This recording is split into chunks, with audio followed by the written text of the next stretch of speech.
화요일 새벽 묵상 하나님 말씀입니다.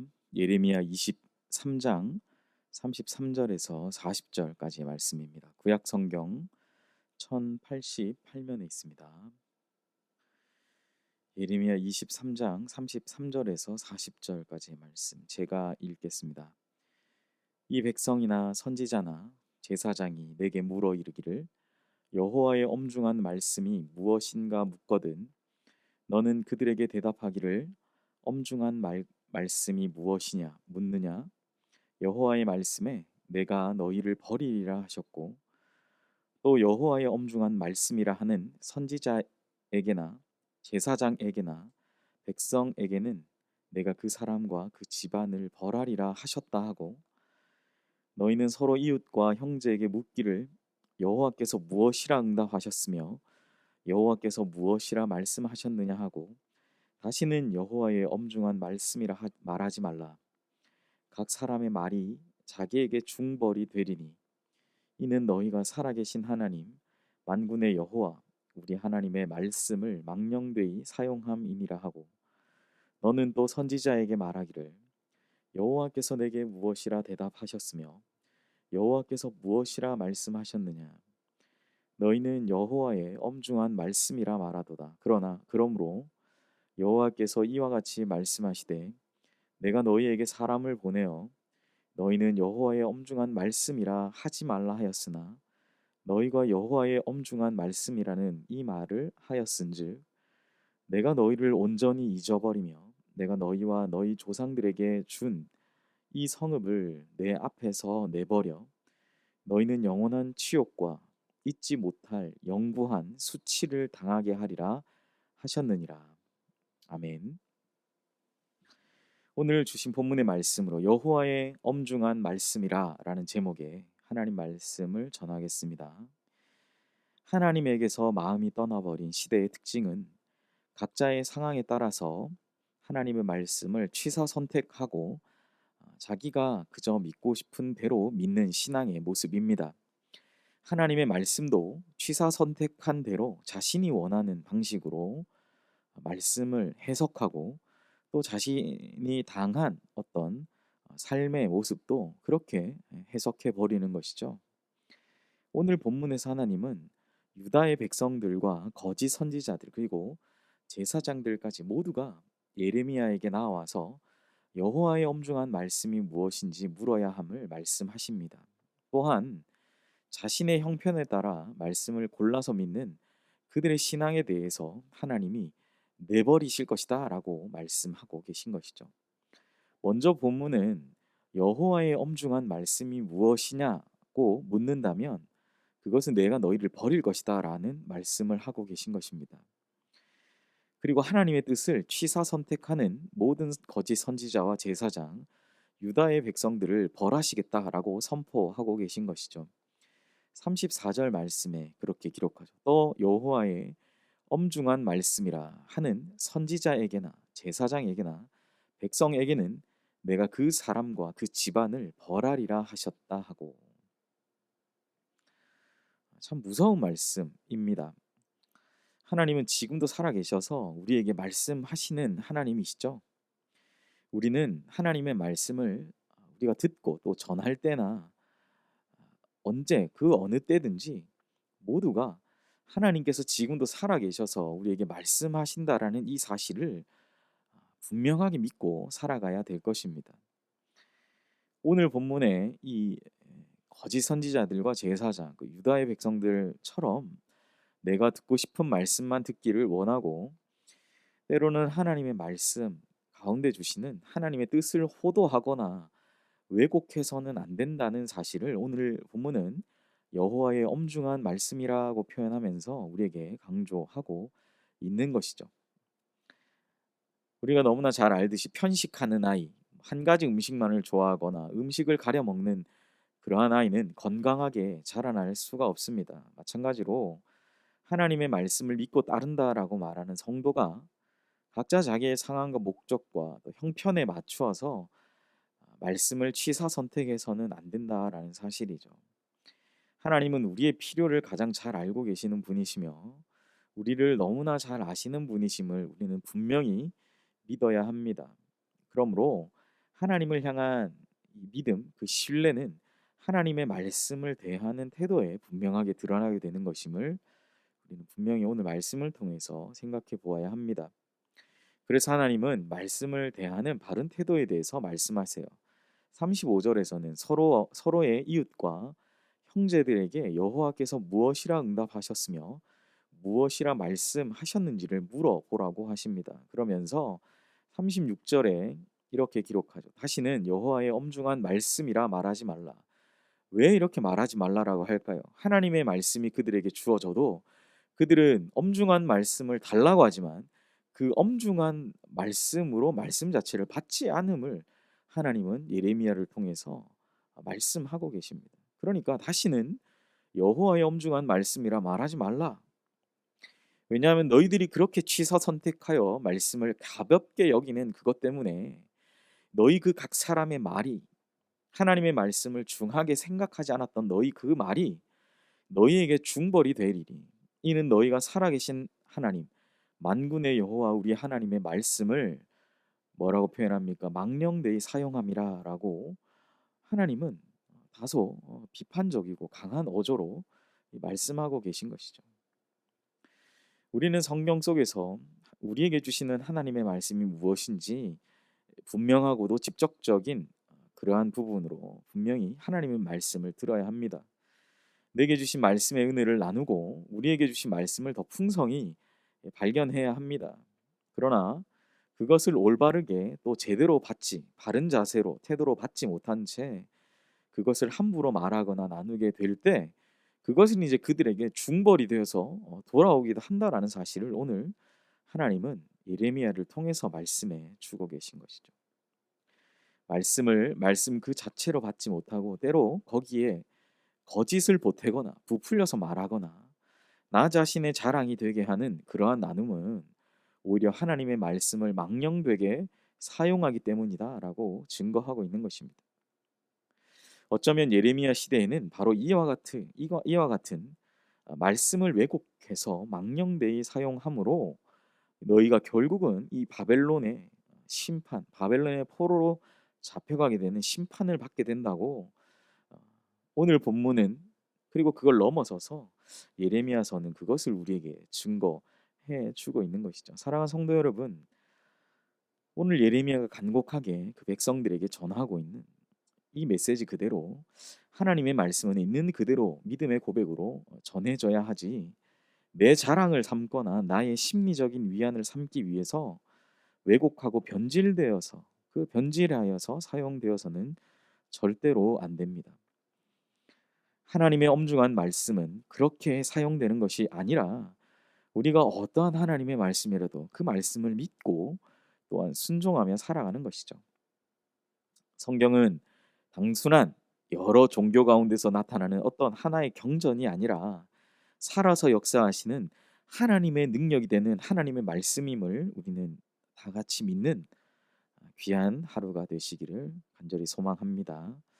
마지막으로 하나님은 예레미야에게 말씀하시죠. 선지자에게 물을 때 여호와께서 너에게 무엇이라 대답하셨으며 여호와께서 무엇이라 말씀하셨는지를 물으라라고 하십니다. 참된 선지자의 증거는 그가 얼마나 하나님을 인정하고 또한 진실되게 그 하나님을 믿고 있는지에서 드러나는 것이다라고 예레미야에게도 말씀하고 계시다라는 거예요. 때로는 말씀을 전하는 자가 화려한 말재주가 없어도 하나님을 신뢰하는 그러한 말씀을 전하는 그러한 사람의 입술에는 하나님이 주시는 분명한 말씀의 권세가 있다라는 사실을 우리는 생각해 볼 수 있는 것이죠. 우리가 각자 하나님의 말씀을 가지고 무엇인가를 전한다면 그것은 반드시 하나님께서 주신 말씀 가운데 들은 것을 전해야 한다라는 사실을 우리는 분명히 기억해야 됩니다. 여호와께서 무엇이라고 너에게 대답하셨는지, 여호와께서 무엇이라고 말씀하셨는지를 다시 물으라라는 거예요. 말씀을 정리합니다. 오늘 본문 가운데 가장 많이 강조된 말이 바로 여호와의 엄중한 말씀이라는 표현인 것 같아요. 이 엄중하다라는 말의 히브리어의 본래적 뜻은 부담이 되다라는 뜻을 가지고 있다라고 합니다. 무엇입니까? 하나님의 엄중한 말씀, 이 부담되는 말씀, 누구에게나 영적으로 부담이 된다라는 거예요. 그러나 그 부담을 된다고 해서 내게 주신 그 말씀, 때로는 그것이 심판적인 메시지, 오늘 이 예레미야서가 전해질 때 이 시대적인 배경에서 그것을 아니다, 평강을 주실 것이다, 하나님 우리를 지킬 것이다 라고 외면하고 회피하고 현실을 왜곡하고 변질하는 것이 아니라 하나님의 그 엄중한 말씀을 듣는 그러한 우리가 되어야 할 것입니다. 어쩌면 너무나 안타까운 것은 이스라엘 백성들이 이 엄중한 말씀을 망령되게 사용하게 됨으로 말미암아 하나님은 뭐라고 표현하셨어요? 39절에 내가 너희를 온전히 잊어버릴 것이다. 그리고 너희의 성읍들도, 그들의 성읍들, 너희 조상들에게 줬던 그 성읍도 버릴 것이고, 40절에서는 그들에게 영원한 치욕과 잊지 못할 수치를 당하게 할 것이다 라고 경고하고 계신 거예요. 우리는 하나님의 엄중한 말씀이다라고 고백하지만 정말 우리가 하나님의 엄중한 말씀이라고 그 말씀을 받을 준비를 하고 살아가는 일을 돌아봐야 할 것입니다. 어쩌면 오늘 본문의 유다와 그때 당시의 제사장, 선지자들은 그러한 준비가 되어 있지 못했던 것 같아요. 하나님은 사람의 형편과 목적에 따라 하나님의 말씀을 망령되게 사용하는 것을 결코 용납하지 않으신 그 말씀을 왜곡과 변질됨 없이 전하라라고 말씀하시죠. 하나님은 우리가 주님의 말씀을, 주님의 뜻을 듣기를 원하십니다. 성경을 통해 주님께로부터 받은 그 말씀을 왜곡함이 없이, 변질됨이 없이 우리가 그 말씀을 받는 우리 모두가 되어야 할 것입니다.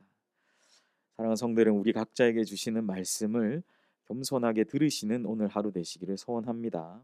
그리고 주신 말씀을 함께 나누며 하나님이 주시는 그 심판대에서라도 하나님의 긍휼한 그 사랑과 그 관심을 여전히 놓지 않으시는 그 하나님의 은혜를 풍성히 나누고 누리시는 오늘 귀한 하루 되시기를 주님의 이름으로 간절히 소원합니다. 기도하겠습니다. 하나님, 하나님으로부터 마음이 떠나버린 시대의 특징이 각자의 상황에 맞게 말씀을 취사 선택하는 것, 내가 듣고 싶은 대로 그 말씀을 듣는 것, 말씀을 쉽게 여기는 삶의 자세임을 오늘 23장의 말씀을 통해서 해주셨습니다. 이것은 하나님이 그때 당시에 여러 선지자들, 또 유다 백성들, 제사장들 뿐만 아니라 예레미야에게까지 이 말씀을 전하라라고 말씀하시는 예레미야에게까지도 이 말씀을 하고 계심을 깊이 생각해 보게 됩니다. 하나님의 엄중한 말씀을 망령되이 사용하지 않고 하나님이 주시는 귀한 은혜 받아 누림으로 오늘 하나님의 경고가, 하나님 우리가 그렇게 살지 않겠습니다 믿음으로 결단하며 우리가 하나님 앞에 그 하나님의 마음을 깊이 한번 들여다보며 정말 여호와의 엄중한 말씀이라 그 말씀을 받아서 또 살아가는 우리 귀한 연희교회 성도님들, 또 복된 은혜의 하루가 되게 하여 주시옵소서. 감사드리며 예수님의 이름으로 기도합니다. 아멘. 오늘 주신 말씀 우리 생각하시면서 한번 기도하실 때 하나님의 말씀 가운데 기록된 대로 들려주시고 깨닫게 하시는 주님의 뜻을 붙들고 어떠한 변질이나 왜곡이 없이 말씀의 은혜를 나누며 살아가는, 말씀의 은혜를 듣고 또 나누며 살아가는 오늘 귀한 하루가 되게 해달라고 기도하시고, 우리 박재현 담임 목사님 하나님의 은혜와 능력이 충만하셔서 또 연예계 잘 이끌어 가실 수 있도록 목사님을 위해서 기도하시고, 세 번째 교회와 성도들을 위해서 기도하실 때 코로나 계속 또 델타 변이라고 하는 것이 계속 이제 확산세에 있습니다. 많이 확진자들이 나오고 있는 가운데 모든 교회 성도들 안전을 지켜주시고 백신 맞는 가운데 어떠한 부작용이나 어떤 것 없이 건강하게 지켜달라고 우리 성도님들 또 교회를 위해 기도하시고, 우리 네 번째 선교사님 위해 기도하실 때 이응복 이정미 선교사님 위해서 기도하실 때 안식년 교육을 잘 준비하고 교육을 통해서 선교사들이 건강하고 사역의 열정을 회복하는 계기가 되도록, 부모님과 장모님의 삶이 소망의 축복이 되도록 기도하시고, 또 굴자시 취업 비자를 잘 받을 수 있도록, 그래서 회사 계속 잘 다닐 수 있도록 굴자 자매를 위해서 기도해 주시기 바랍니다. 다섯 번째로 우리 환우를 위해 기도할 때 조성순 집사님 어깨 또 치유와 회복을 위해서 기도해 주시기 바랍니다. 샬롬. 영아부를 섬기고 있는 박현희 전도사입니다. 2021년 영아부 여름 성경학교가 로마로 가는 길, 바울의 교회 사랑 이야기라는 주제로 7월 11일, 18일, 25일 3주에 걸쳐 진행됩니다. 연희교회 성도님들 모두 한마음으로 기도 부탁드립니다.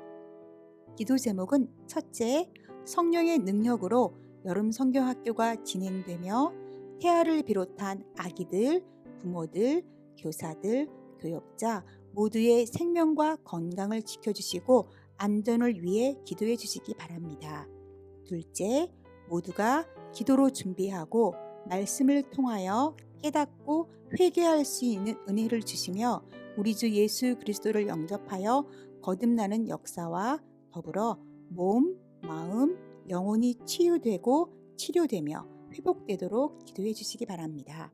셋째, 로마로 가는 길, 바울의 교회 사랑 이야기라는 주제 말씀을 통해 교회를 박해하던 바울이 교회를 사랑하고 성도와 교제하며 이웃을 사랑하고 섬기는 일을 어떤 상황 속에서도 계속하였듯이 우리들도 코로나 상황 속에 있지만 성령으로 충만하여 가정과 교회와 이웃을 더 사랑하고 잘 섬길 수 있도록 기도해 주시기 바랍니다. 안녕하세요. 유치부를 섬기고 있는 임승리 전도사입니다. 유치부 성경학교를 위해서 기도해 주시기 바랍니다. 주제는 로마로 가는 길, 바울의 교회 사랑 이야기이며 일정은 7월 10일 토요일, 11일 주일, 18일 주일, 25일 주일 총 3주간 베델 유치원에서 하는 대면 성경학교와 온라인 비대면 참여자를 위한 영상 가정 성경학교로 진행이 됩니다. 기도 제목은 다음과 같습니다. 첫째, 이번 성경학교를 통해 아이들이 바울처럼 예수님을 만나 교회를 사랑하는 어린이가 되고 교회 안에서 서로 교제하며 사랑이 풍성해지는 시간을 통해 이웃을 섬기는 어린이로 자라도록 기도해 주시기 바랍니다. 둘째, 모든 가정이 제약 없이 참여할 수 있도록 대면과 비대면으로 성경학교를 진행하는데 한 가정도 소외되는 가정이 없이 은혜로운 성경학교가 되도록 기도해 주시기 바랍니다. 셋째, 성경학교를 통해 새 친구들이 전도되는 귀한 시간이 되고 이를 인도하는 교역자와 교사들이 한마음으로 섬길 수 있도록 기도해 주시기 바랍니다. 자, 이제 다 함께 기도하시겠습니다.